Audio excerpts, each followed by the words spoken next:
بسم اللہ الرحمن الرحیم۔ السلام علیکم ناظرین گرامی، تاریخ ابن عساکر میں ہے کہ حضور صلی اللہ علیہ وسلم سے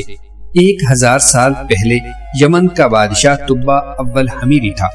ایک مرتبہ وہ اپنی سلطنت کے دورہ کا نکلا، 12,000 عالم اور حکیم اور 1,32,000 سوار اور 1,13,000 پیادہ اپنے ہمراہ لیے، اور اس شان سے نکلا کہ جہاں بھی پہنچ اس کی شان و شوکت شاہی دیکھ کر مخلوق خدا چاروں طرف سے نظارہ کو جمع ہو جاتی تھی۔ یہ بادشاہ جب دورہ کرتا ہوا مکہ معظمہ پہنچا تو اہل مکہ سے کوئی اسے دیکھنے نہ آیا۔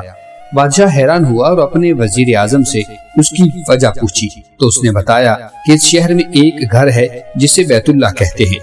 اس کی اور اس کے خادموں کی جو یہاں کے باشندے ہیں تمام لوگ بے حد تعظیم کرتے ہیں، اور جتنا آپ کا لشکر ہے اس سے کہیں زیادہ دور نزدیک کے لوگ اس گھر کی زیارت کو آتے ہیں اور یہاں کے باشندوں کی خدمت کر کے چلے جاتے ہیں، پھر آپ کا شکر ان کے خیال میں کیوں ہے؟ یہ سن کر بادشاہ کو غصہ آیا اور قسم کھا کر کہنے لگا، میں اس گھر کو کھدوا دوں گا اور یہاں کے باشندوں کو قتل کروا دوں گا۔ یہ کہنا تھا کہ بادشاہ کے ناک، منہ اور آنکھوں سے خون بہنا شروع ہو گیا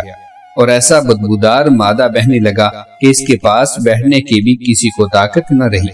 اس مرض کا علاج کیا گیا مگر افاقہ نہ ہوا۔ شام کے وقت بادشاہ کے ہمراہی علماء میں سے ایک عالم ربانی تشریف لائے اور نبض دیکھ کر فرمایا،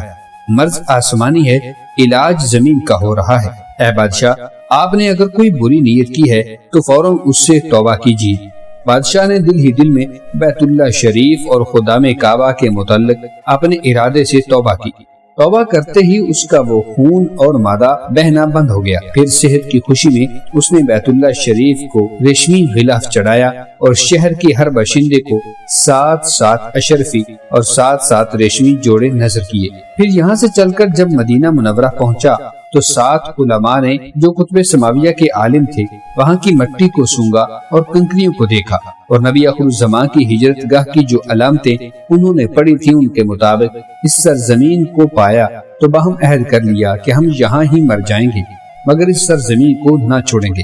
اگر ہماری قسمت نے یاوری کی تو کبھی نہ کبھی جب نبی آخر الزمان صلی اللہ علیہ وسلم یہاں تشریف لائیں گے تو ہمیں بھی زیارت کا شرف حاصل ہو جائے گا، ورنہ ہماری قبروں پر تو ضرور ہی کبھی نہ کبھی ان کی جوتیوں کی مقدس خاک اڑ کر پڑ جائے گی جو ہمارے نجات کے لیے کافی ہے۔ یہ سن کر بادشاہ نے ان عالموں کے واسطے 400 مکان بنوائے اور اس بڑے عالم ربانی کے مکان کے پاس حضور صلی اللہ علیہ وسلم کی خاطر 1-2 منزلہ عمدہ مکان تیار کروایا اور وصیت کر دی کہ جب آپ تشریف لائیں تو یہ مکان آپ کی آرامگاہ ہوگی، اور ان 400 علماء کی کافی مالی امداد بھی کی اور کہا، تم ہمیشہ یہی رہو، اور پھر اس بڑے عالم ربانی کو ایک خط لکھ دیا اور کہا، میرا یہ خط اس نبی آخر الزمان صلی اللہ علیہ وسلم کی خدمت اقدس میں پیش کر دینا۔ اگر زندگی بھر تمہیں حضور کی زیارت کا موقع نہ ملے تو اپنی اولاد کو وصیت کر دینا کہ نسلاً بعد نسل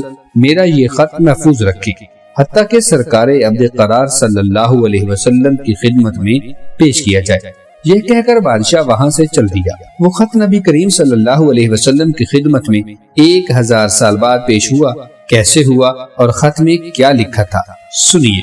اور عظمت مصطفیٰ صلی اللہ علیہ وسلم کا اعتراف فرمائیے۔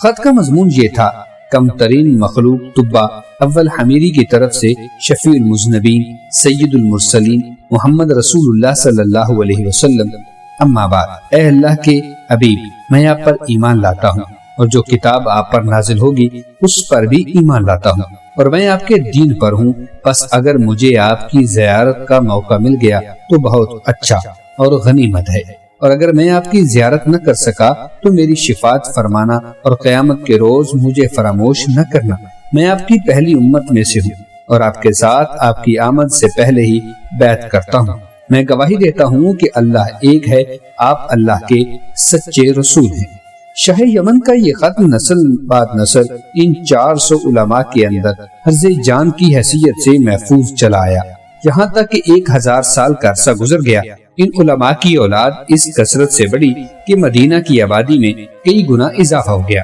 اور یہ خط دست بدست مع وصیت کے اس بڑے عالم ربانی کی اولاد میں سے حضرت ابو ایوب انصاری کے پاس پہنچا، اور آپ نے وہ خط اپنے غلام خاص ابو لیلہ کی تحویل میں رکھا۔ اور جب حضور صلی اللہ علیہ وسلم مکہ معظمہ سے ہجرت فرما کر مدینہ منورہ پہنچے اور مدینہ منورہ کی الوداعی گھاٹی سنیات کی گھاٹیوں سے آپ کی اونٹنی نمودار ہوئی، اور مدینہ کے خوش نصیب لوگ محبوب خدا کا استقبال کرنے کو جوق در جوق آ رہے تھے، اور کوئی اپنے مکانوں کو سجا رہا تھا تو کوئی گلیوں اور سڑکوں کو صاف کر رہا تھا، کوئی دعوت کا انتظام کر رہا تھا، اور سب یہی اصرار کر رہے تھے کہ حضور صلی اللہ علیہ وسلم میرے گھر تشریف فرما ہو۔ حضور صلی اللہ علیہ وسلم نے فرمایا کہ میری اونٹنی کی نکیل چھوڑ دو، جس گھر میں یہ ٹھہرے گی بیٹھ جائے گی، وہی میری قیام گاہ ہوگی۔ چنانچہ 2 منزلہ مکان شاہ یمن طبا نے حضور کی خاطر بنوایا تھا، وہ اس وقت حضرت ابو ایوب انصاری رضی اللہ تعالی عنہ کی تحویل میں تھا۔ اسی میں حضور صلی اللہ علیہ وسلم کی اونٹنی جا کر ٹھہر گئی۔ لوگوں نے ابو لیلہ کو بھیجا کہ جاؤ حضور کو شاہ یمن طبا کا خط دے آؤ۔ جب ابو لیلہ حاضر ہوا تو حضور نے اسے دیکھتے ہی فرمایا، تو ابو لیلہ ہے؟ یہ سن کر ابو لیلہ حیران ہو گیا۔ حضور نے فرمایا، میں محمد رسول اللہ صلی اللہ علیہ وسلم ہوں، شاہ یمن کا جو میرا خط تمہارے پاس ہے وہ مجھے دو۔ چنانچہ ابو لیلہ نے وہ خط دیا اور حضور نے پڑھ کر فرمایا، صالح بھائی طبا کو آفرین اور شاباش ہے۔ ناظرین محترم، حضور صلی اللہ علیہ وسلم کا ہر زمانے میں چرچا رہا، اور خوش قسمت افراد نے ہر دور میں حضور سے فیض پایا، اور نبی صلی اللہ علیہ وسلم اگلی پچھلی تمام باتیں جانتے ہیں۔ اگر آپ کو یہ ویڈیو پسند آئی ہو، ویڈیو کو لائک کرتے ہوئے چینل کو سبسکرائب کر دیجیے، دوستوں کے ساتھ شیئر کیجیے، کمنٹس کی صورت میں اپنی قیمتی رائے ضرور دیجیے۔